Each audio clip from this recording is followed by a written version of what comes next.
இந்த வருத்தம் இருக்கும். எனக்கு மட்டும் எதுவுமே நடக்க மாட்டேங்குது, நான் எல்லாமே சரியா தான் பண்றேன், ஆனாலுமே வந்து கடவுள் கை கொடுக்கவே இல்லை.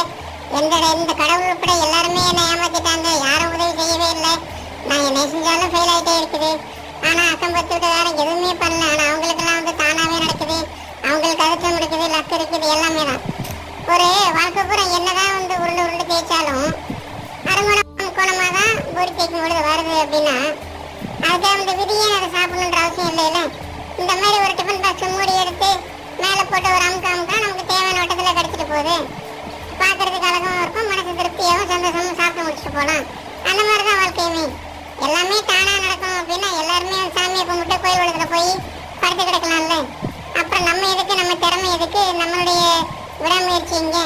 விடாமுயற்சியும் நம்ம திறமையை மட்டும்தான் நம்மளை காப்பாற்ற போகுது. நேரம் நல்லா இருந்தாலும் இல்லை அப்படின்னாலும் அதை போட்டு வந்து உழைச்சிட்டே இருக்கலாம், நல்லது தானே.